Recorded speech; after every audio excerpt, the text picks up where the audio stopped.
Welcome to this Mother's Day edition of Melted. I am Frankie Melted Chapsticks Hollywood. I hope everyone's doing well. I'm very grateful to all the moms out there that help us out and love us, because you know we need it. On today's show, we have an awesome guitarist who's had an illustrious career, playing with two great bands now, Quiet Riot and Hookers and Blow, Alex Grossi. So we look forward to discussing what he's been up to. Quiet Riot has 40 tour dates coming up, and Hookers and Blow is coming out with a new album. I believe it's May 21st. Alex is hooked up with Nadja Reed of Guns N' Roses. Melted is sponsored by Carlino Guitars, the hottest brand in the land. 135 Mystic Ave in Medford. Eddie Carlino does everything. Custom guitars, straps. He does work from everybody from Cheap Trick, Kiss, Slash, Melted Chopsticks. That's me, baby. So we love Eddie. He's there all week. You can get great lessons with Joe Filoni, who is a rock star himself. A lot of fun on the purple couch at Carlino Guitars. Thousands of guitars to choose from. So we are hopefully closing out this quarantine so we can get back to our regular life and playing music outside for a change. Good things are happening. Alex Grossi has a really interesting career, from coming to Berklee School of Music for a very short period of time. He was in Angry Salad, and then went on to Quiet Riot, Hookers and Blow, and he's done a ton of other stuff, as well as he was with Angry Salad back in the day, Bang Tango, Beautiful Creatures, John Corabi, Hotel Diablo. I love all the names of the stuff he was involved with. He also did something recently with Public Enemy.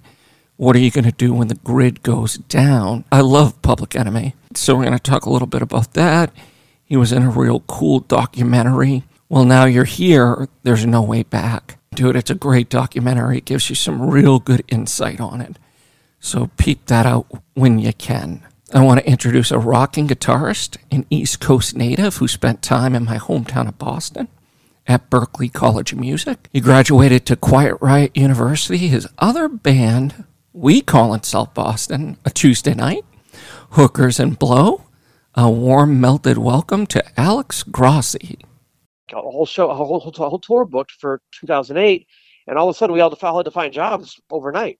So I got a job working at a booking agency out in Los Angeles, and slowly became an agent, a full-time agent, while Quiet Riot wasn't working. And that's what happened. And it ended up being a great thing, because during the week I can book, during the weekends I can go out and play shows, and it's a good supplemental income, and it also really is a good inside look at the other side of the business. So you can handle your own business better. A lot of guys don't have any business sense. They can play great, but if they don't know how to handle the books and talk to promoters, then you might as well stay in your bedroom. And I think it's human nature. And if you just look at the history of rock and roll, it seemed like the Beatles didn't have any money until much later as well. Well, they were making the music industry was sort of made up as it went along. Back Black Sabbath. I was just watching this Black Sabbath special. They had no idea. They made a record and they thought they were done. They got their $100 or whatever, or £100, and then they were done. Next thing you know, they're still doing it 50 years later. They had no idea, because nobody knew the future. Nobody knew how it was going to blow up. So the laws were written into place as it went along, much like now a record deal from 20 years ago doesn't account for Spotify. So you've got Hootie and the Blowfish on Spotify. Well, where's the money? Where does the money go? Their contract didn't know Spotify was going to exist in that time. Think about that for a second. Yeah, and I've seen Hootie in concert a few times.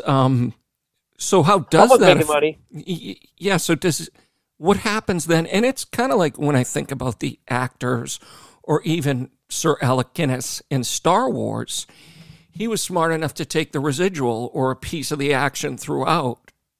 Yeah, that's what some people do. Like if I play on someone's record that I think is going to end up doing well, I'll do it for free, and I'll do it for future royalties. Kenny Aronoff, was the one who sort of made that a public thing for session guys. Like if with I think it was Jack and Diane, he said he did it for free and got a piece of the performance royalty on it, which was a smart move, obviously. If you play on something that you don't think is going to do well, it goes both ways. But yeah, but nowadays it's different now. It's like here you sign here, and this is exactly what you're going to get and exactly what you're not going to get. Like I just performed on the new Public Enemy record, and Appreciate. that deal was set in stone right before anything happened because that's just how it is now. Well, what are you going to do when the grid goes down? What are you Well, going to? It's a great concept, and you know what? I did it. I did it as a favor for a friend. I signed off on it, and it's great resume material. I mean, it wasn't a big budget. Obviously they weren't. It wasn't like if me not performing on the track was going to make or break it, but it was a very great experience, and that's all. This is all about when you get into music. If you get into this industry to get rich, you're in the wrong industry. Well, the other thing is, too, is I love your telepathy, and I love how you secretly know my show notes. But I really want to know who's a better bowler, you or Flavor Flav. He's by far. I had never bowled before. Really? That was he took me bowling, and I said, I don't know how to do this. He's like, oh man, come on, I'll get your shoes. I got you covered. He has a whole. He brings like 4 different balls. He's got his stereo. He's got all these different shoes. He takes it very seriously. So we went, and I actually did all right though. But he showed me his technique, and it's funny, the bowling alley out here at the Sunset Station Casino, which is open 24 hours, but the lanes are only open till midnight, but they leave it open for them. So on any given Tuesday night, you can walk in there at 2:30 in the morning, and there'll be Flavor Flav by himself blaring music bowling, and no one else. It's pretty funny. Yeah, that's iconic. He's great, and their sound, all the stuff they did in the '80s that I'm beyond honored to be part of it because they're like the Metallica of hip hop. Yes, with a very serious message. Yeah, they're no joke. I mean, NWA, Public Enemy, or NDMC, that's what Guns N' Roses, Metallica, right there. That's that level. It doesn't get any bigger than that. They're in the Rock and Roll Hall of Fame. No, absolutely, and I love the reference he talked about him being the milk in the cereal. He's the milk, yeah. And I kind of scratched my head until the second they hit record, and he got on there, and he all of a sudden it became breakfast. Yeah, so good. Well, that's the other thing, being involved in these projects and, being in a band myself, it's like a marriage where you're not sleeping with anybody and it can go awry pretty quickly. And you've had, various opportunities, and I would say you've almost seen it all. I really enjoyed the Quiet Riot documentary. Oh yeah. Well, now you're here. There's no way back. What was that whole process like for you? Well, that was over the span of like 4 or 5 years because when Frankie decided to get the band back together, his then girlfriend Regina said, "You know what? She's a filmmaker. She said, I'm gonna document this." So she started filming all the rehearsals and the auditions and gathering content. And it started to take shape, and she's like, we can it's going to be a movie, and everyone, I always say this, everyone laughed at her and us, like, oh yeah, they're making a movie, haha. The thing was on Showtime in heavy rotation for 2 years, and no one, every band of the genre said they were going to do it, and they barely got the Kickstarter going. We did it, and we had 5 years of our lives being followed by cameras and some personal shit. We had tragedies happen with singers being hired and fired, and it was really hard doing what we were doing and having it film the whole time because we didn't know we were getting what we were getting ourselves into, trying to replace Kevin, and it's all documented. I mean, what you see on that movie is exactly what happened. No, absolutely, and it was kind of like really, with Kevin and understanding the background, and I had Rudy Sarzo on the show, and he's always never forget. You think about Randy Rhoads, Frankie, the whole thing. You have seen a lot of tragedy because I feel like Frankie and Kevin were like fathers to you. They really were because when I moved to LA, when I met Kevin, I was 26, 27 years old around that time.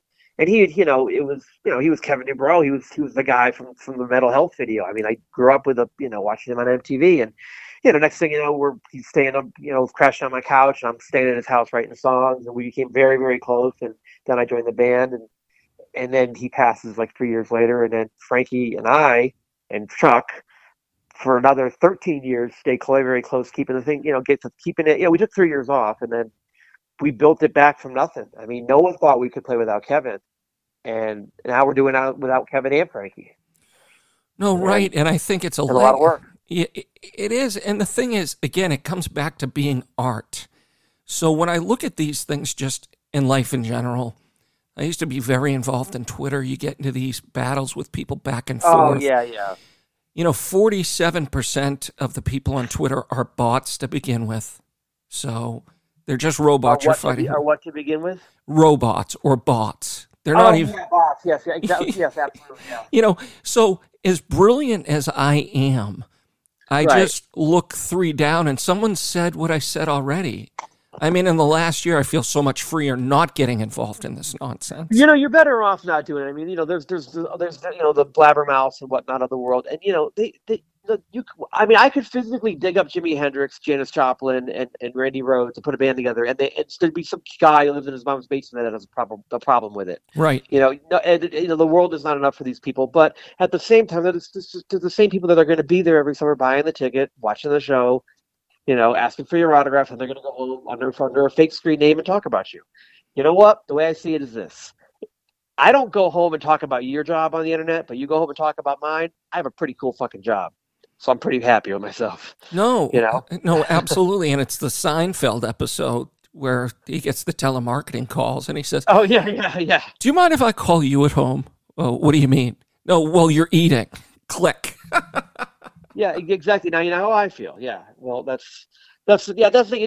It's really meaningless because it doesn't affect anything that we do. It's really like our agent says, as long as they spell your name right, let them talk. Right. Keep going. And then through the progression of the bands and different things you've been involved in, when did that come home? Because it's not easy, when people attack you, not to say anything. And you know what? I learned from Kevin, actually, because in the 80s, Kevin, ran his mouth in the press and said some things about other bands that were helped the demise of Quiet Riot in the 80s. I mean, if you remember. Mm-hmm. I mean, I was almost too young to remember, but apparently he said some pretty bad shit on the, in Metal Edge or on MTV or whatever. And he told me one day, he goes, "Listen, you're going to get asked, when you join this band, you're going to get asked all these questions about Carlos Cavazo or whatever." Right. And I don't even know. I mean, Carlos is an amazing guitar player and wrote some iconic songs. And I've met the guy maybe once or twice. And if it weren't for him, I wouldn't have a job. And I have nothing but respect. So why would I dog on him or any other band member or band of the genre? And he's like, good. That's a good attitude to have because we're all working together. It's not like, it's a competition. We're playing music. We're entertainers. There's no reason to create negative energy, and don't do what I did. Just keep it positive. And if you feel strongly about something and you feel like you want to make a stand, pick and choose your battles. I mean, but just to bash people for no reason on the internet, I like positive energy better than negative energy, and I firmly believe in the laws of attraction. And if you put out negative, you get the negative back. And if you're a good person and put out positive, you get positive back. So it's as simple as that. No, it really works that way. There's just kindness goes a long way. You talk to people, where's my green M&Ms? I'm like, that's the thing. Those days are over. We were doing this package tour, like when I first joined the band, and it was like 10, Rat, Cinderella, Poison, Quiet Riot, Warrant, Firehouse, you name it, all of them. And they're arguing over who gets more stage space or sound check time and dressing rooms, who's bigger, who gets the bigger dressing room. And Kevin's like, he looks at me and goes, if they only realized how we're all equally as irrelevant.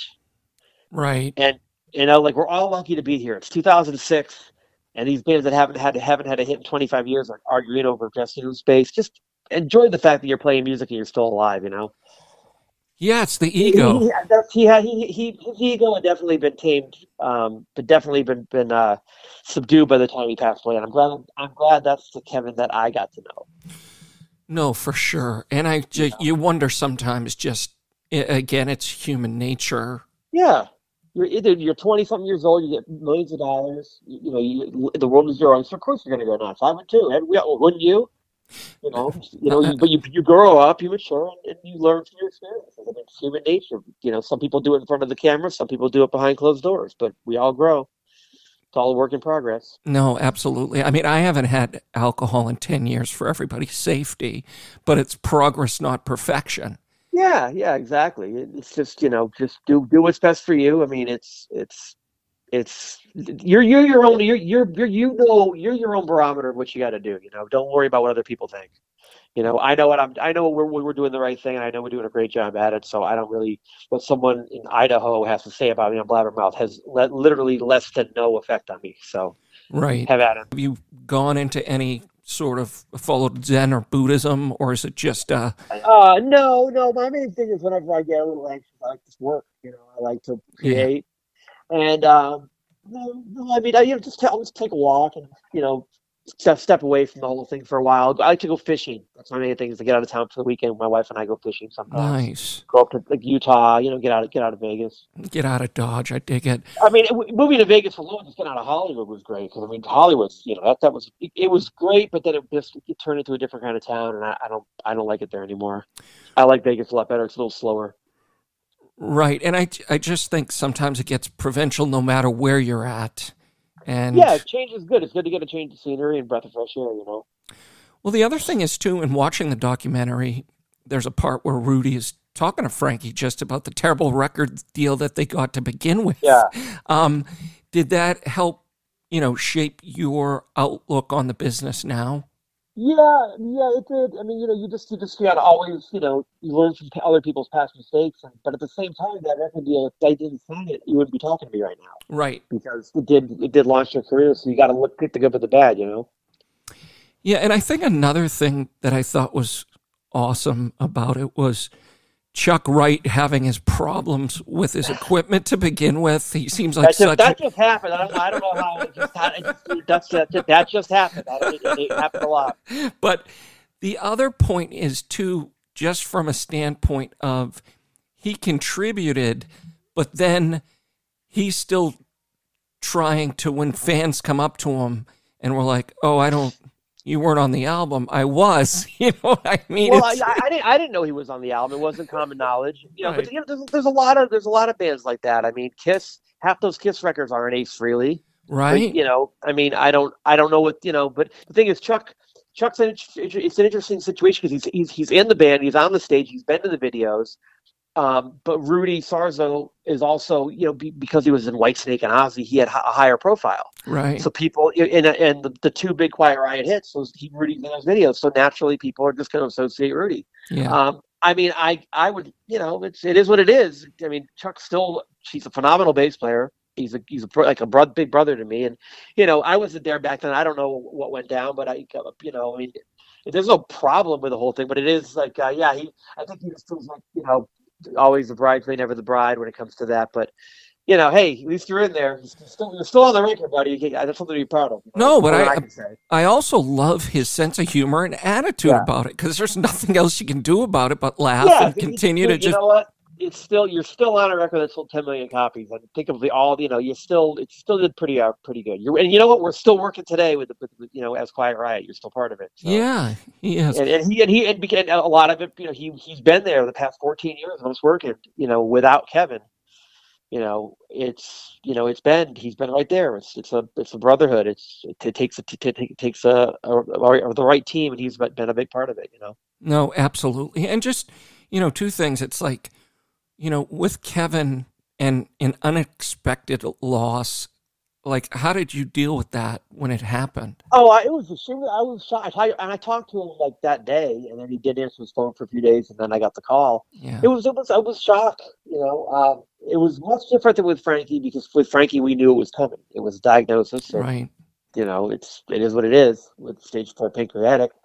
How did I deal with it? I mean, I was shocked and then sad and then mad and then you go through your stages of grieving and yes. You pick yourself up, dust yourself off, and get back out there.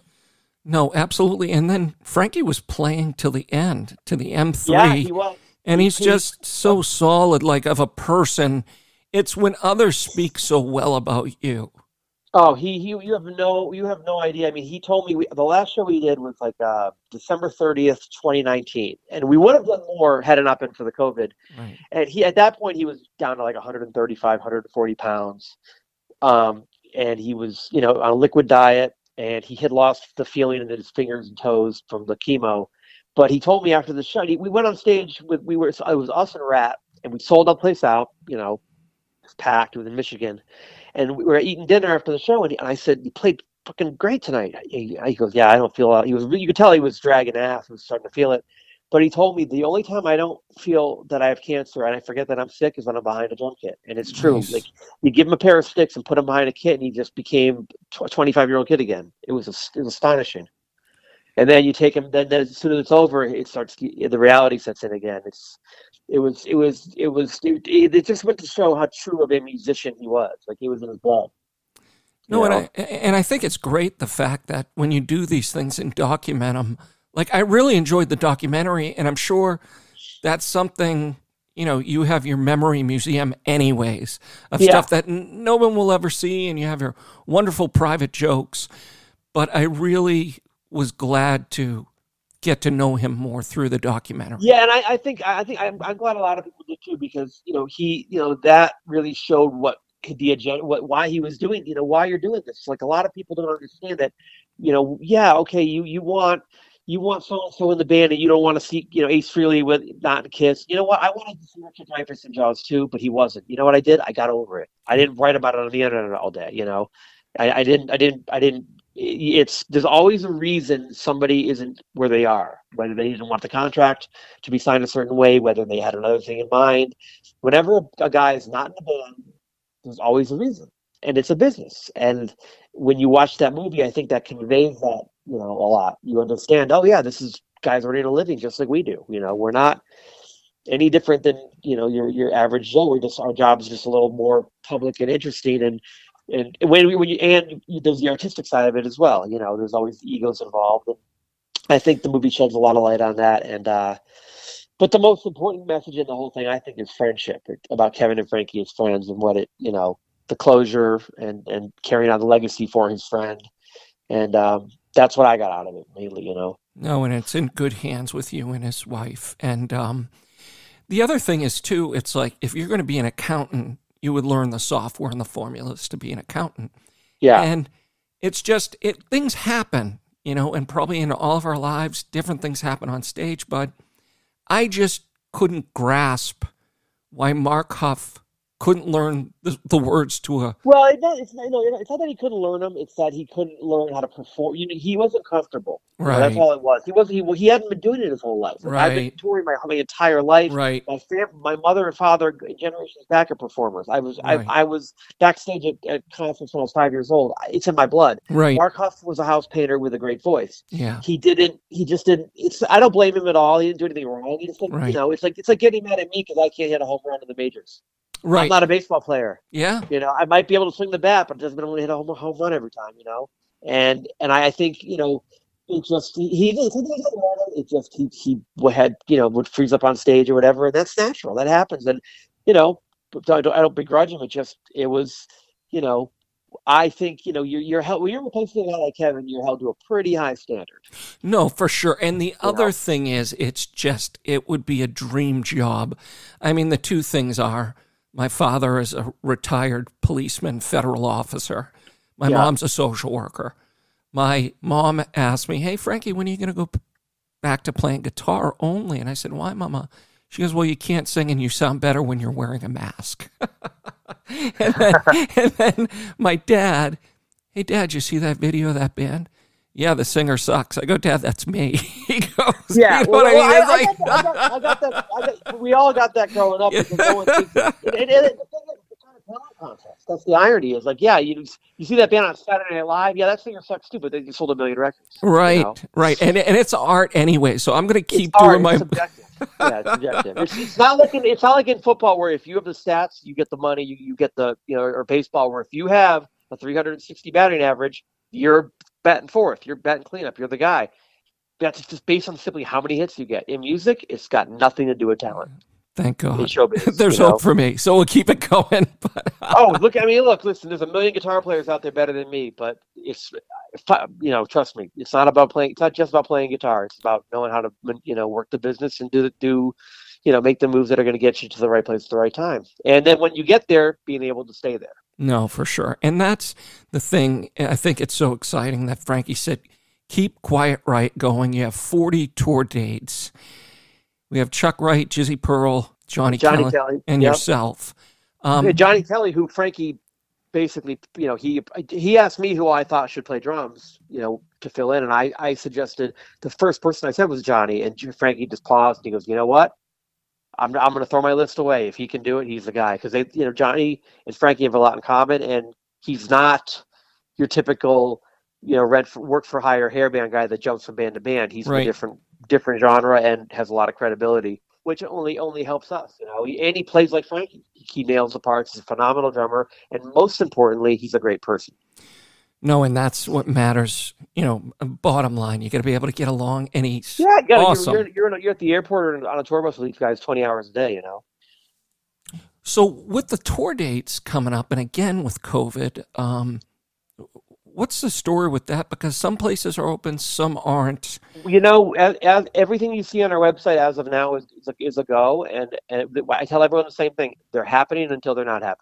Right. And as of right now, things are looking pretty good. We're pretty busy in July and August, and I believe you're gonna see a lot of shows this summer.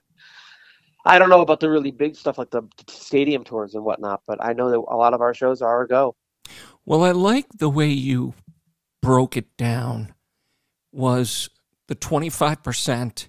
It all comes down to the Money. Venue, money, capacity, exactly. Yep. Cost versus profits versus how much you can charge for a ticket, how many tickets are going to be sold. It's that it's got to find the venues that can spread people out without breaking the law and getting fined, and still pay the band and the staff and and sell enough tickets to come home with money in their pocket in the black. That's it. There's no other reason you'll see a show or not see a show. It all comes down to that. No, and I think it's so exciting just to hear 40 dates. The other thing I want to talk about, which is a Tuesday night for me in Southie, which is Hooker and Blow, your deal, which is exciting. You have an album coming out. Actually, I can announce this now. We have Thank a record you. coming out. I just found out we have a record coming out. Well, I didn't just find out, but I found out the date last week is July 28th. It'll be available worldwide on vinyl and CD and digital. The whole record. It's a cover album. And if you just follow us on Facebook at Facebook.com/HND merch, all the info will be posted there soon. Awesome. And how did you team up with Golden Robot Records? That was through Jizzy. They had put out Jizzy's first solo record, and we decided to do a Hookers. They asked me about Hookers and Blow, and I said, well, we don't really write songs. We'll do a cover record for fun, and that's all it is. Just 12 covers we did for fun. That's it. Yeah, and it seems like, too, again, it's, with this whole thing, work is work. You liken it to going out with your friends for a long weekend. Yeah, Hookers and Blow, because we all play in real bands, Guns N' Roses, Quiet Riot, Johnny's not in Quiet Riot, but there's no pressure. It's fun, we just play clubs, we jam, we get to hang out with each other. It's like going to a camping trip with your buddy over the weekend, only we get to play music, and it's that's what it started as, and it's kind of become more viable now, but it's still, the spirit of it is just sort of a fun side project, because we don't take ourselves too seriously at all. Which is awesome. And then with that, it's just how do you guys formulate the covers? And I think Dizzy was great to come up with that name. It's just Hookers and Blow. We're gonna have a good time. Oh yeah, you know what? Although lately, with the way the world's becoming very politically, even overly politically correct, I've had a couple of venues saying, "Dude, we can't call it Hookers and Blow. They won't let us do it." I'm like, "Well, they don't call us Hookers and Blow, but we're still Hookers and Blow." Right. There's going to be about a 25-foot backdrop in back of us that says Hookers and Blow, and if you're offended, don't come to the show. I don't care. And I thought I was going to go see the Grandpa Twins. What the hell is this? What do you? Listen, relax. No one's going to get hurt. We're not secretly running a human trafficking ring. Come on, relax. No, it's just it's the essence of everybody needs to take a little bit of a deep breath and have a fucking sense of humor once in a while, right? Like once or twice. So how do you guys? I know that there are like a staple of songs that you do, some of David Bowie, etc. But how do you end up picking your covers? Because there's a lot of fun ones. For the record, we just we all just kind of sat down in the studio and just kind of banged them out. Like we did a Body Count cover out of nowhere, learned it on the spot, recorded it, that we never performed live. There's no real process. I mean, it could be like we could be in the car and hear a song on the radio and go, we got to do that one, or we could have a childhood favorite like Rocks Off with Dizzy, for example. There's no real formula to it. It just whatever happens. We like it. And there's been some debauchery, which is welcome, where you're having a lot of fun, where promoters still ask you back. Oh, I can't believe some of the promoters that have had us back. I mean, our like when we formed in 2004, we would show up to the club, and literally the worse we behaved, the better we got treated the next time. I mean, most bands come in, they're all happy and great shows, happy to be there, overly accommodating. We show up drunk, we show up late, immediately start drinking our rider. One of the guys hits on the bartender's wife, the owner's wife. Right. I mean, it's not malicious. This is just on being goofballs. And at the end of the night, we're expecting to get our asses handed to us, and instead of we get, man, that was fun. We got to do it again. I'm like, we just terrorized this place for 4 hours, and you want us back? But again, we weren't trashing the place. We weren't stealing anything. We weren't hurting anybody. We were just putting on, having fun, and the audience picks up on that. And, our fans drink, and at the end of the day, it's all about selling booze for a lot of it, because we play clubs and bars mainly, and we're not like an advanced ticket sale band. There's no line around the block to get in to see our shows. But the 100 people that do show up, they're there to party, and they'll get there early, and we hang out, and it's the whole thing. It's almost like a big frat party. Well, that's the thing. It's been we've been hired for a couple of frat parties that were insane. I couldn't believe it. No, absolutely. It's just, how have you felt? Because it's been, dealing with isolation, really, where in Massachusetts it's been locked down. And I respect it. I wear my mask wherever I go, got vaccinated. But they call it the before sometimes, where people would get together. I wonder, coming forward with the tours and things like that, how are people going to act? I can tell you firsthand. We did a show in Jersey back in March. Okay. Quiet Riot show, one-off at a theater that was a 1,200 seat theater that they scaled down to 300 tickets and spaced people out. And you had to sit down and wear a mask. And the ticket price is like $80 a ticket. It was sold out. Wow. That's a high ticket price, for that time of year and whatnot. And when we started playing Columbus, Illinois, and all of a sudden the tables cleared and people ran right past security, and it was a rock show again. And you could tell they'd been waiting a year and a half to rip off their mask and sing along to a hit song, live music. So I think people are going to go crazy because they've been cooped up for so long. I saw it firsthand. Oh, that's awesome. Which is good, people now that there's a vaccine and people just don't do anything stupid, I think we'll be fine. No, I agree. And again, the media, it's, again, with what you deal with, you don't listen to it. I just want to hear some facts. Preferably. Yeah, the media.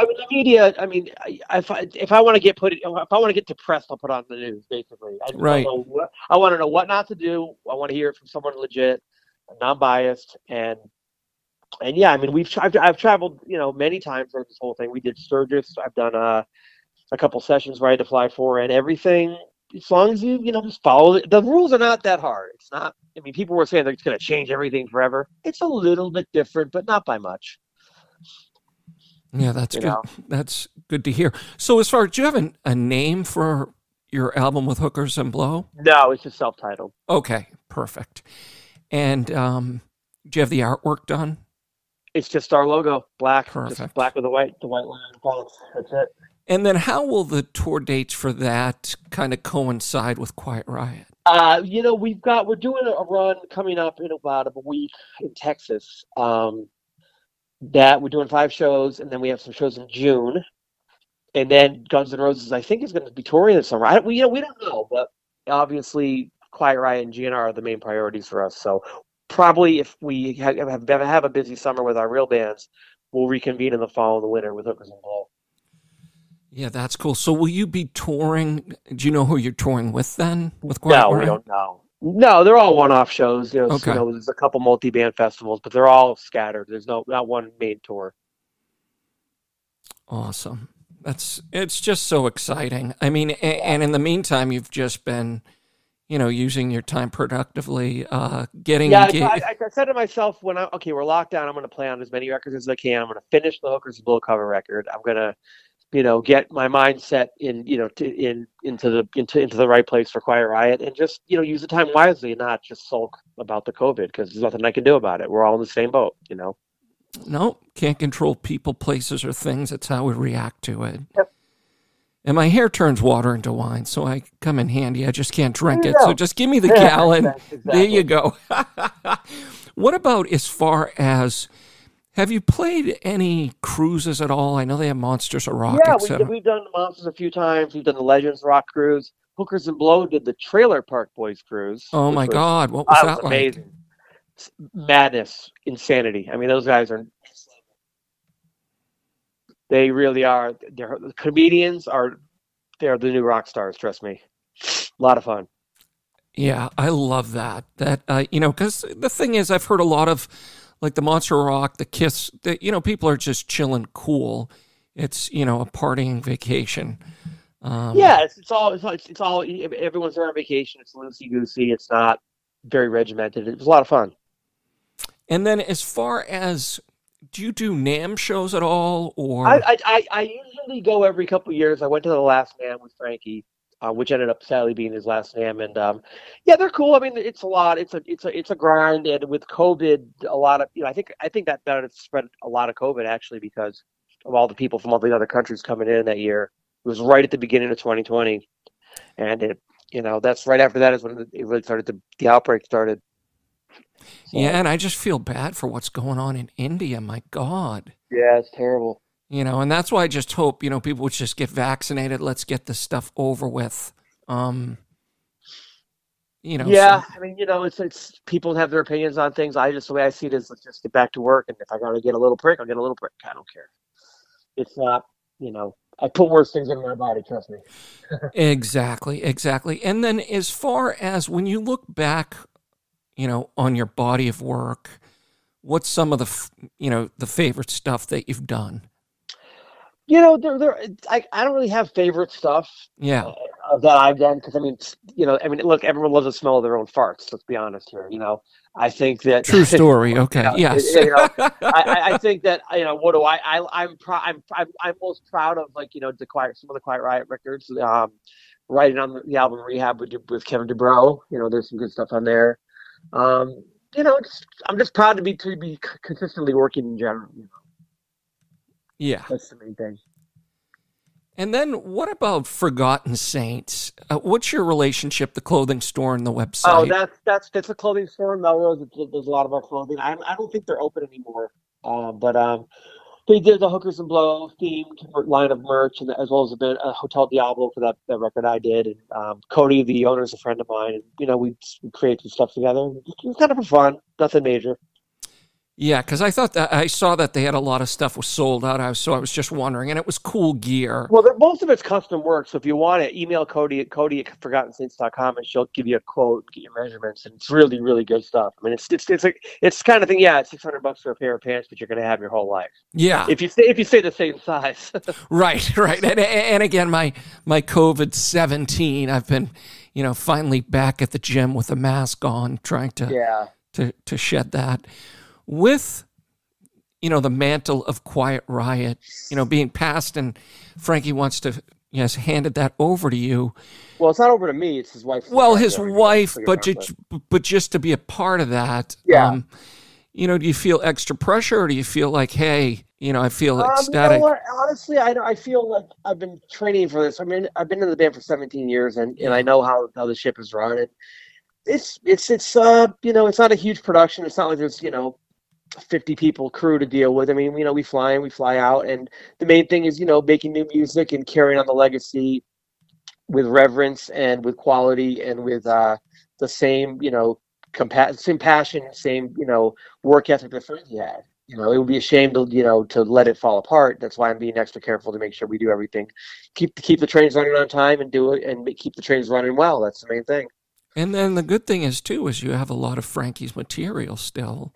Yeah, I'm actually, as we speak, I'm recording guitars to some of his drums, for a song that's to be seen, Yeah, that's amazing. I can't wait to hear that. Yeah, he left behind a lot of drums mixed and ready to go for us to work with. He was very methodical in that way, and he was a forward thinker. Trust me. So there'll be plenty of Quiet Riot material for years to come.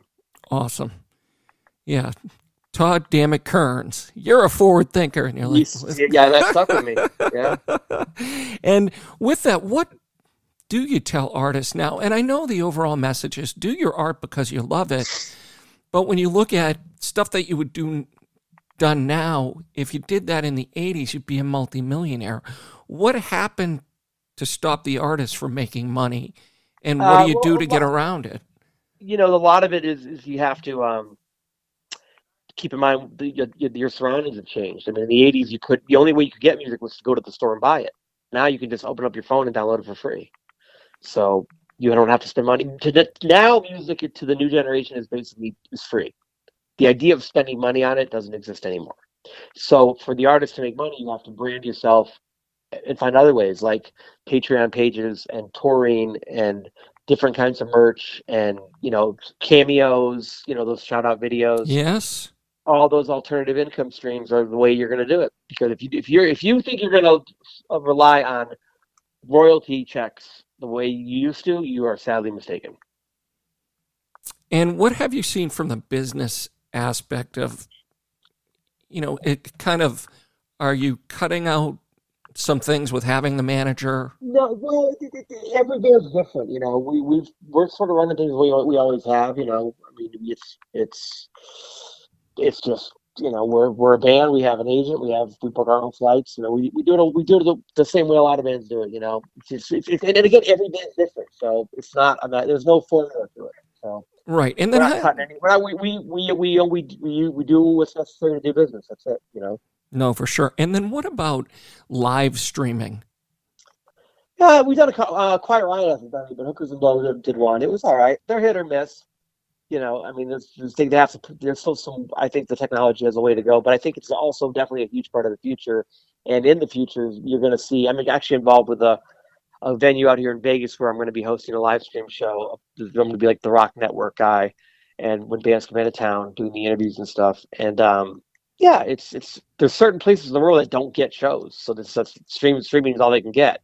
I mean, if you're a Poison fan and you're in Romania, the only way you're going to see Poison live is on your computer. Yeah, that's a great point. Yeah, so that's where that comes in.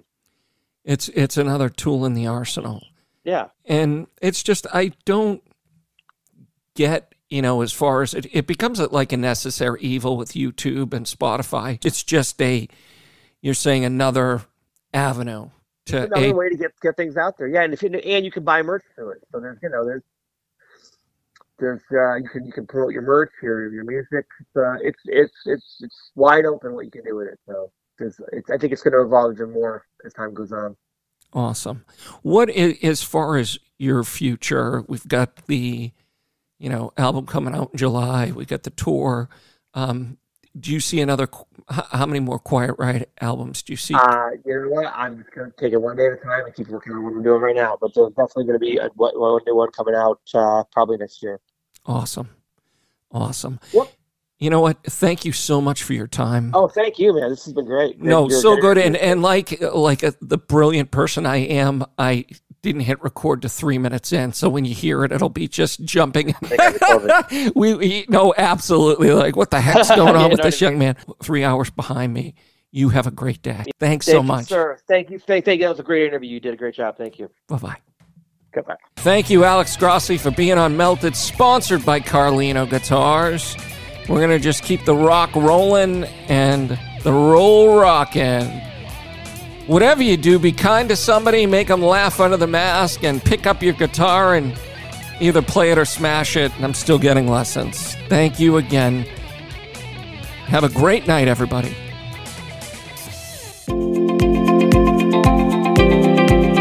This podcast was produced in collaboration with the Boston Free Radio Podcast Network, part of BostonFreeRadio.com and Somerville Media Center, Somerville's longest-running public access media center that enables a vibrant and diverse community to express its creativity, explain its ideas, share its cultures, and foster the individual right to freedom of speech. Learn more about Somerville Media Center at somervillemedia.org or check out some of the other amazing Boston Free Radio podcasts and radio shows at bostonfreeradio.com. Thanks for listening.